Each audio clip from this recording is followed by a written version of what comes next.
Bonjour et bienvenue dans Maman et moi. Je suis Ludivine Tourlonia, autrice et créatrice de ce podcast dans lequel vous entendrez des récits sincères, puissants, parfois fragiles, mais toujours vrais. Si ce projet vous touche, il y a une façon très simple de le soutenir. Vous abonner. Merci infiniment. Et maintenant, place au témoignage. Dans cet épisode, je reçois Caroline.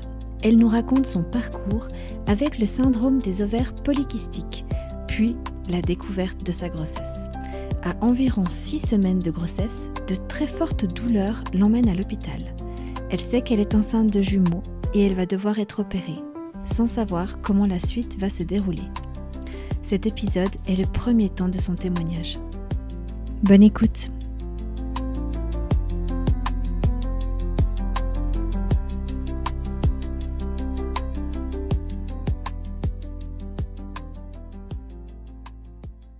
Bonjour. Bonjour. Est-ce que tu peux te présenter comme femme et comme maman ? Alors, je m'appelle Caroline, j'ai 40 ans et j'ai 2 enfants. Comment est née ton envie de devenir mère ? Alors, j'ai pas toujours eu le souhait, comme beaucoup de femmes qui, petites, ont des bébés qu'elles pouponnent. Moi, j'étais très heureuse en tant que femme, qu'individu. J'ai rencontré mon mari à 20 ans. On s'est mariés à 27 ans. Et après, je pense un petit peu de par les étapes de la vie, ou alors peut-être, est-ce que c'est hormonal ? Je ne sais pas. Et tout d'un coup, il y a ce souhait où c'était un moment où, en fait, au début, on était géographiquement pas posés, donc parce qu'on était à Madrid, puis à Singapour. Et puis enfin, on s'est posé en fait à Zurich. Et je pense que cet ancrage géographique aussi a fait que j'ai senti qu'il y avait la place pour former une famille. Ok. Voilà. Quelles étaient tes attentes ou tes rêves autour de cette maternité ? J'en avais pas en particulier. De façon générale, je me projette pas trop. J'ai des ambitions, mais là, sur la maternité, comme c'est quelque chose de très naturel et d'imprévisible, j'en avais pas. Je m'étais rien fixé comme but et je m'étais dit qu'on allait juste go with the flow. Voilà. Ok, d'accord. Tu as eu donc un diagnostic d'ovaire polykystique. Oui. Est-ce que tu peux nous expliquer comment tu as appris que tu avais, comment on dit, un syndrome ? Oui, c'est un syndrome d'ovaire polykystique.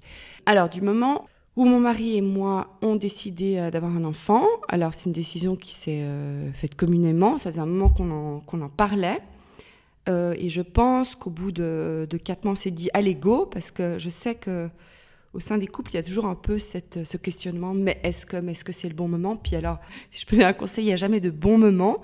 Donc, il faut juste se lancer. Donc, on s'est lancé là, sur ce projet de bébé. Donc, à ce moment-là, moi, ça faisait très longtemps, 12 ans que je prenais la pilule. Mhm.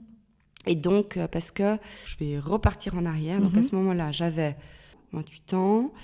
En fait, du haut de mes 11 ans, moi, j'ai commencé à avoir des troubles alimentaires. Très vite, je suis tombée dans une anorexie mentale assez sévère, ce qui, en fait, a causé une aménorrhée. Donc, j'avais eu mes règles de mes 11 ans, enfin, des cycles de menstruation, en fait, réguliers de mes 11 à mes 12 ans, qui, dû, en fait, à cette anorexie mentale, ont été interrompus.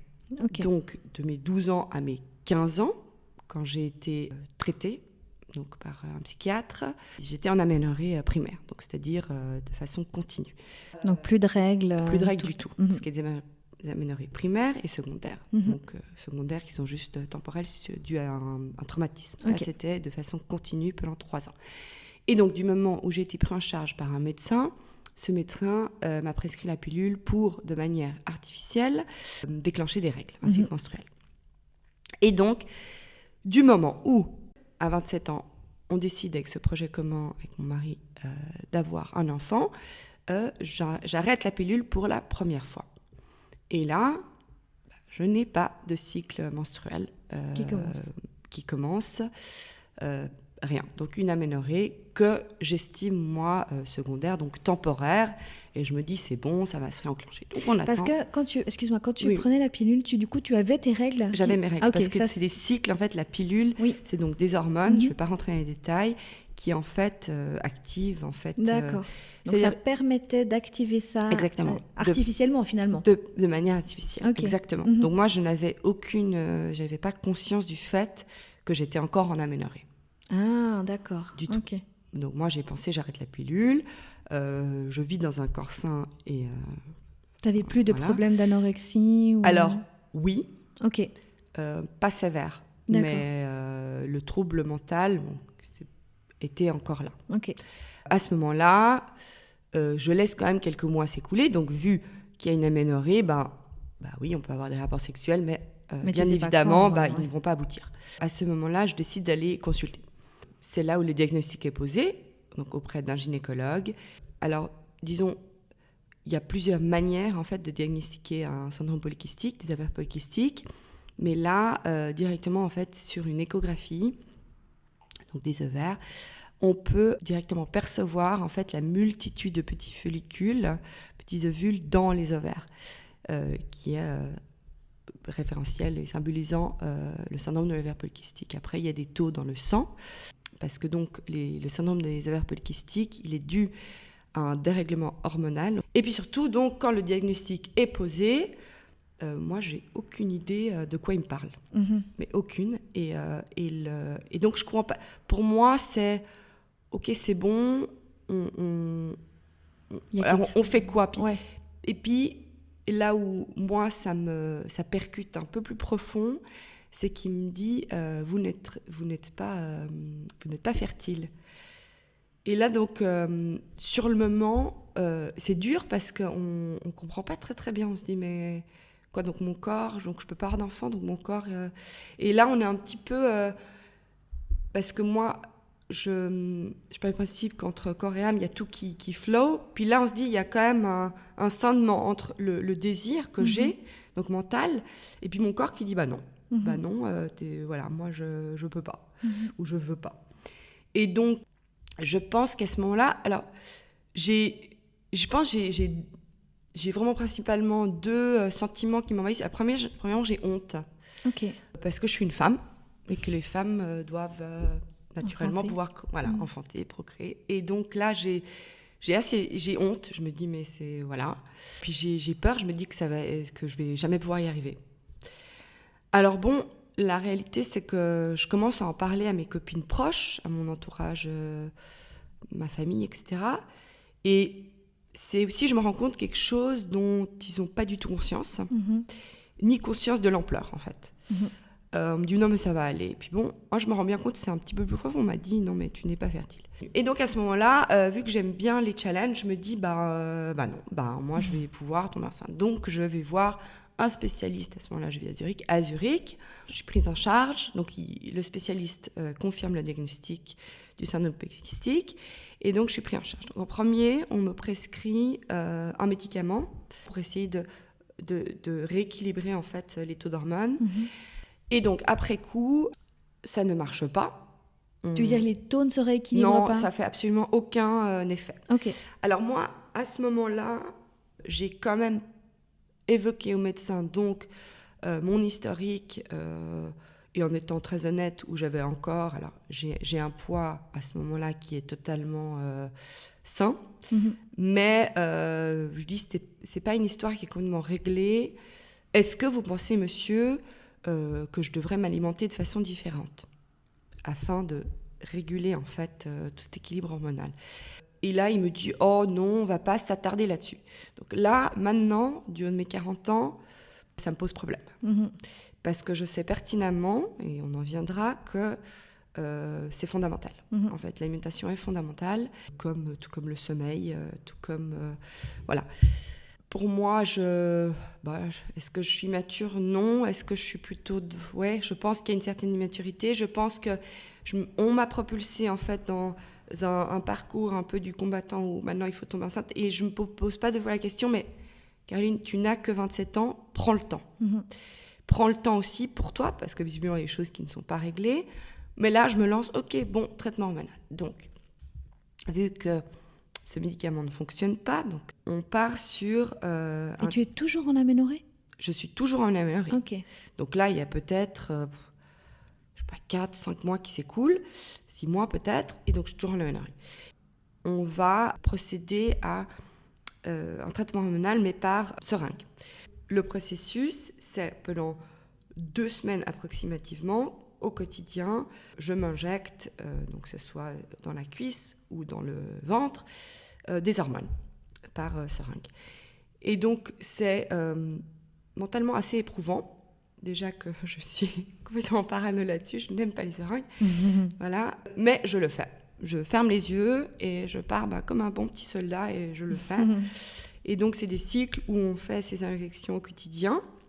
Le but donc, de ces injections d'hormones, c'est de faire grossir les follicules pour qu'ils atteignent une taille où ils puissent en fait après être libérés dans les trompes, le fallope, et puis à ce moment-là, féconder.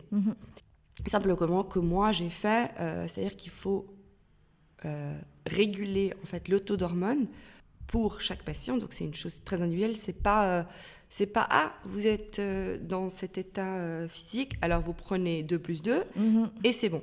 Pas du tout, ça se règle de manière très individuelle, et donc à chaque fois il fallait faire des tout petits réglages par rapport aux taux d'hormones qui étaient dans les seringues.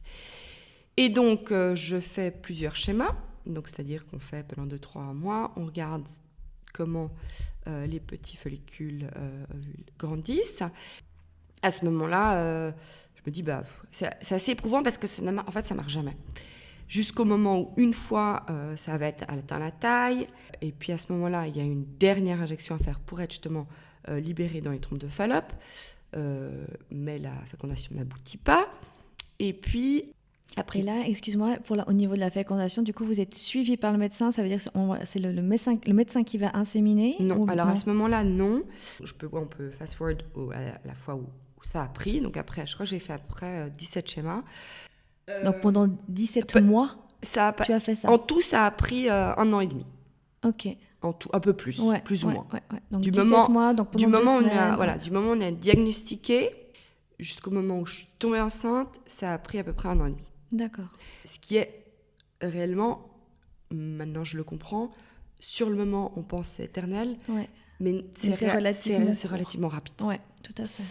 Mais tout est artificiel et il faut quand même le dire, on se bourre d'hormones et donc mentalement on est affecté. Il y a beaucoup d'émotions, à chaque fois, c'est-à-dire tous ces schémas, c'est épuisant, c'est éreintant. On a donc cet espoir au début, ok, alors cette fois-ci ça va marcher, hop, puis pouf, ça tombe à plat, les petits follicules ne grandissent pas, et là c'est une déception. Et en fait, on peut penser que ça devient, qu'on assimile ça et que ça devient banal, mais non, en fait, on est à chaque fois déçu. On essaie de se dire que non, mais on est quand même déçu. Et en fait, donc tu as tes hormones que tu t'injectes pendant 2 semaines, et là tu vas voir chez le gynécologue, faire une... Donc, alors on est suivi, rendez-vous. Alors tout à fait, il y a des rendez-vous, mais on est suivi chaque 3-4 jours. À chaque 3-4 jours. Donc en fait, on est réellement constamment rappelé. Alors ça dure 5 minutes. Oui, c'est-à-dire qu'on arrive, ils checkent pour voir s'ils ont grandi, ils mesurent, et ils se disent, oui, non, bien, ok, revenez dans 3-4 jours, ou 4 jours, 5 jours. C'est hyper... Voilà. Donc c'est... Ouais. Donc en fait, c'est très très suivi. Et c'est-à-dire on ne s'en détache pas mentalement. Ouais. Pour en revenir au moment où ça marche. Voilà. Donc à ce moment-là, on a trouvé le bon dosage. Donc on repart sur ce dosage-là. Et à ce moment-là, je retourne à la clinique. C'est un dimanche parce que donc c'est une clinique pour l'infertilité, donc pour l'accompagnement aux grossesses, à la procréation. Et puis c'est pas mon gynécologue principal parce qu'il y en a 3 qui rotate. Et puis donc c'est une dame qui m'accueille et un dimanche. Et puis elle me dit écoutez, il y en a 3 qui potentiellement, si maintenant vous injectez la dose d'hormones qui vont faire qui libère l'ovule. Voilà, l'ovule. À ce moment-là, il y en a 3 qui potentiellement pourraient aboutir. Et moi, je me dis, dans ma tête, c'est absolument impossible, donc go. Pourquoi tu te dis que c'est impossible ? Je me dis que c'est pas possible, 3. Surtout ça, Non, mais dans le sens où ça ne marche pas. Alors, j'ai bien conscience que ça ne marche pas dû à ma condition d'ovaire polycystique, mais je me dis, c'est hors du commun, non. Donc, on va de l'avant. Et je me rappelle, c'était un 12 septembre. Donc, parce qu'on nous dit, go, quoi, sexy time ce soir. Et sur vraiment, voilà, le spam de 3 jours. Et donc, faut le dire, hein, c'est pas du tout sexy. Certes, on a des relations sexuelles, mais du moment où tu dis, alors maintenant, c'est maintenant, autrement, la fenêtre, elle est fermée. Ouais. Alors, c'est pas... surtout après un peu plus d'un an, c'est un peu... voilà. Donc, après, je crois, 1 semaine ou 2 semaines, je ne me rappelle plus trop. Donc, je retourne voir le gynécologue qui me dit, en effet, ou alors peut-être un poil plus, vu que... Mais en fait, là, on nous prend en charge beaucoup plus tôt que sur... c'est-à-dire un contrôle gynécologique d'une grossesse non assistée. Là, on est vraiment... T'attends pas les 6 semaines. Voilà, on est très, très timé. Ouais. Et donc, là, il me confirme la grossesse. Et donc, moi, j'ai conscience aussi qu'il faut attendre les battements du cœur, voir s'il est viable. Je suis complètement en euphorie, mais j'essaie quand même de me contenir. Parce que là, c'est-à-dire qu'on a vraiment conscience, en tant que femme, parce qu'avant, on voit tellement de mamans autour de nous, on se dit, c'est bon, tomber enceinte, voilà, rapport sexuel, boum, c'est bon. Alors là, après 1 an et demi, on s'est rendu compte que c'était pas si facile que ça. C'est pas toujours comme ça. Ouais. Et du moment en fait où mon mari et moi avions eu le souhait, le désir d'avoir un enfant, et 7 années et demie après, le désir, il est accru, mais puissance 1000. C'est-à-dire que là, on se rend compte vraiment, on prend conscience vraiment du corps humain et de ce que c'est que de vraiment réellement, à niveau physique, d'avoir en fait la chance et l'opportunité en fait de tomber enceinte. Et donc à ce moment-là, moi je me réjouis, je me dis mais on peut me l'enlever à tout moment. Donc j'attends et puis finalement au bout donc les 6 semaines, ça se confirme, les battements du cœur sont là, mais on me confirme aussi qu'en fait il y en a 2. Donc j'ai des jumeaux. Ok. Oui, c'est la question que j'allais te poser. Voilà. Vu qu'il y avait 3, c'était possible qu'il y ait des triplés du coup. Voilà, aussi. C'était possible qu'il y ait des triplés. Il n'y avait pas eu de triplés, il y a eu des jumeaux.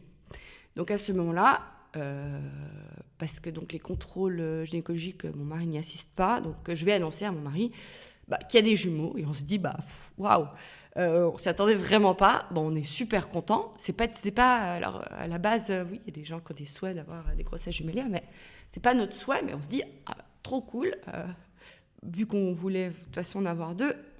Ok. Donc à ce moment-là, je suis moins suivie.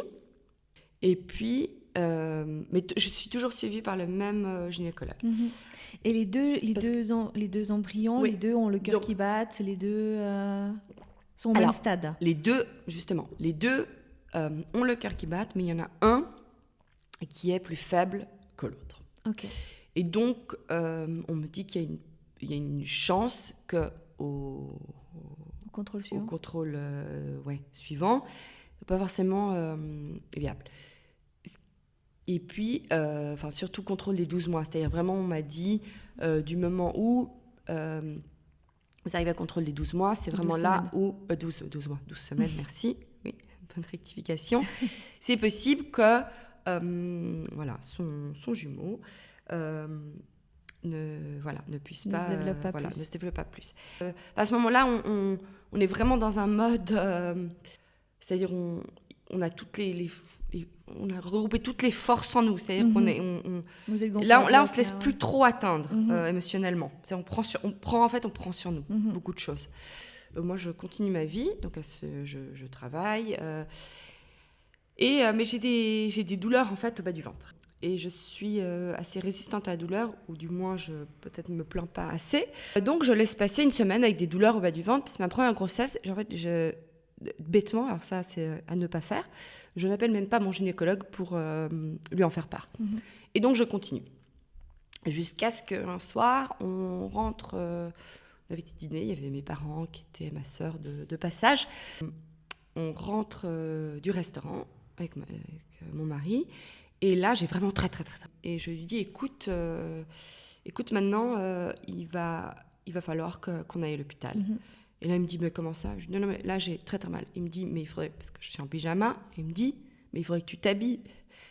Et là, je lui dis, non, mais là, je peux plus rien faire. C'est-à-dire que je ne pleurais même plus. J'avais tellement mal que j'étais complètement numb. Il n'y a plus rien qui passait. Et donc, à ce moment-là, il me conduit à l'hôpital, j'arrive, et pendant 12 heures d'affilée, on me sculpte. Donc là, il est 2h du matin quand j'arrive à l'hôpital. Donc, il n'y a pas forcément ni les chefs de clinique, voilà. Et aucun jugement, mais ils prennent plus leur temps, ils pensaient peut-être une crise d'appendicite, ils checkent, alors ils connaissent mon historique, je leur en ai fait part. Moi, pendant tout ce temps, je ne bois pas, je ne mange pas. Parce que j'ai ce gut feeling qui me dit, il y a un souci, tu vas devoir te faire opérer. Si tu vas devoir te faire opérer, ce sera à jeun. Donc, je mets toutes les chances de mon côté pour me faire opérer au plus tôt, au plus vite possible. Arrivé, 11 heures après, arrive le chef de clinique. Et monsieur arrive, et en fait, il me sculpte, et il me dit, écoutez, madame, donc parce qu'on m'avait dit au préalable que j'avais du liquide, en fait, dans le ventre. Et là, monsieur, le docteur, me dit, est-ce que vous avez bu, est-ce que vous avez mangé? Donc là, très justement, je lui réponds, grand soulagement, non. Et donc à ce moment-là, il me dit, vous passez au bloc dans 45 minutes. Et donc on m'informe en fait pas vraiment de ce qui m'arrive.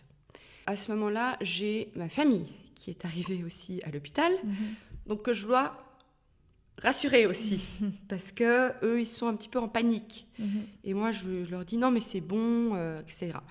Donc j'y vais vraiment en me disant c'est bon, tout va aller très bien, le corps médical est professionnel, etc. Donc on passe un petit peu sous le bloc et on se dit quand même, donc ça fait 1 an et demi que j'avais le désir de tomber enceinte. J'ai 2 petits qui se développent en moi. J'ai bien conscience que c'est une anesthésie générale. Alors je ne suis pas médecin, mais je sais que ce n'est pas top. On s'arrête ici pour cette première partie. La suite de ce témoignage est à retrouver dans le prochain épisode. Merci d'avoir écouté Maman et moi. Si ce projet vous touche, n'hésitez pas à le soutenir en vous abonnant. À bientôt pour un nouvel épisode de Maman et moi.